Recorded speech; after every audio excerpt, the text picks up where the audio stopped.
guys? Welcome to another Chicago Brew Crew episode.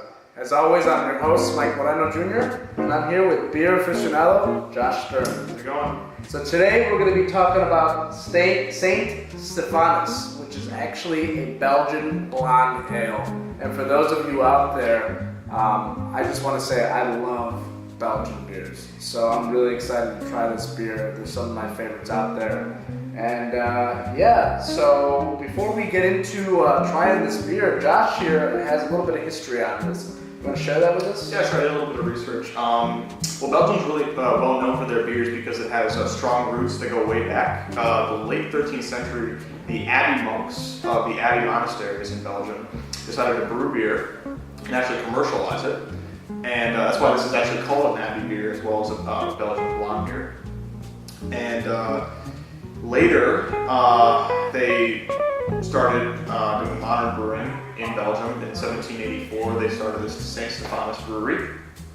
6th generation now, so they have a lot of history there.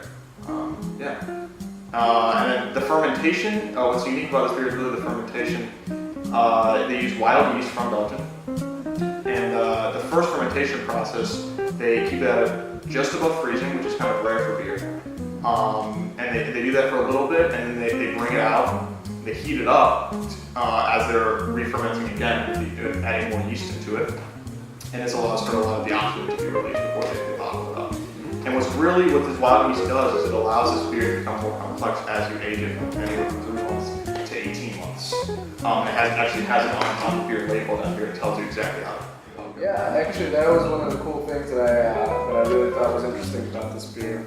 Was the fact that when you look on here, it actually has the cellar release, and it's signed by the distiller himself. So I always find that kind of interesting, and the bottle is just beautiful. Yeah, it's great. And so I'm kind of expecting to get a little bit of like a caramel flavoring to this, especially on the head. I think it's going to smell. You're going to get that very strong caramel flavor, which you usually get for Belgian beers. Along with maybe a little bit of like grapefruit or something in there. You did say that aged about 13 months, right? So it should be a little so this beer right here was aged for about 13, 14 months. And usually when you're gonna get this beer originally, it's gonna be for about like 3 months. That's about how long it's aged at that moment. But this one is gonna definitely be a lot more complex than your average Belgian beer. And what was really interesting is on the side of here, it actually has a graph showing you how it matures. And it'll go from 3 months all the way to 18 months. And when you first get it, it's gonna be a little fruitier, and then it's gonna be getting a little, you're gonna get the flavors are just gonna fuse together, and it's gonna be a very interesting, very, very good beer. Yeah. So let's try this out and see what we think of it.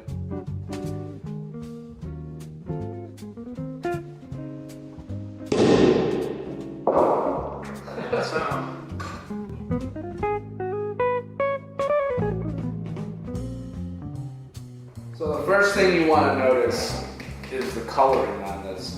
And if you look at this coloring, it is really deep, really nice dark gold. The head is really nice on there, and that's how you know it's a very fresh beer. Let's see how it smells. So the smell, you really get a lot of fruit. Yeah, you get the fruit in there. And the caramel as well. Definitely, you can tell this is a pretty interesting beer right here. Let's try it out. Cheers.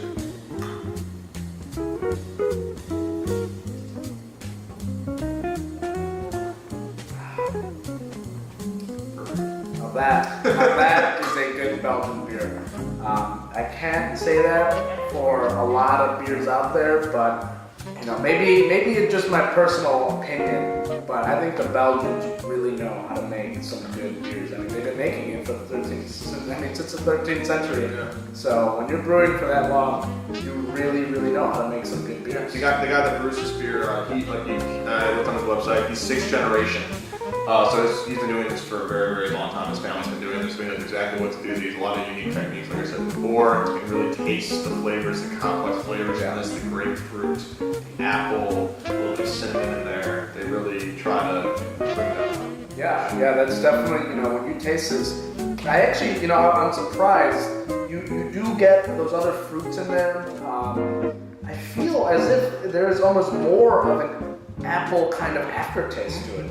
Really interesting, nice, refreshing almost aftertaste. It immediately, right when you try this beer, it has like a slight kick. It's like a green apple.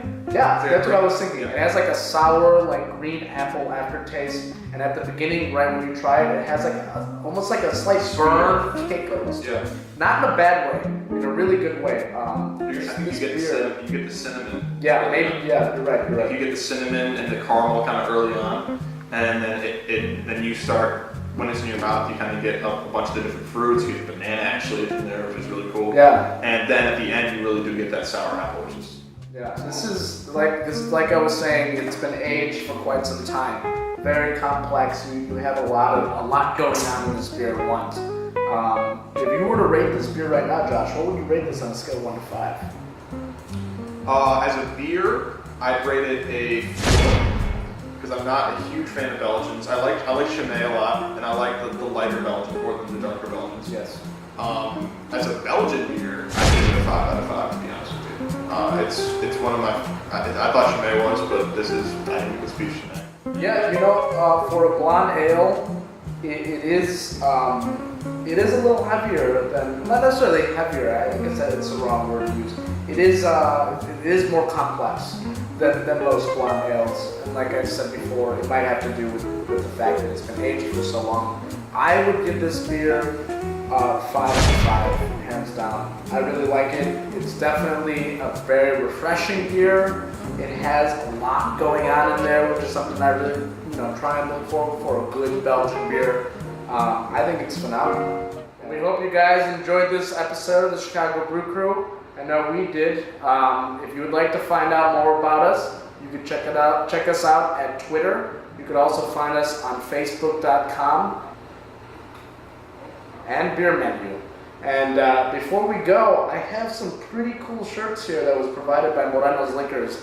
I don't know if you guys can see these bad boys, but it says keep calm and have a shot.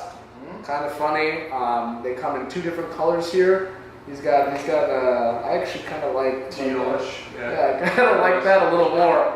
But if you would like to buy these shirts, you would come into the store, or if you'd like to order them online, check us out at morenos.customers@gmail.com. And on that note, I guess we're gonna sign off. Cheers to the John. Cheers to the John.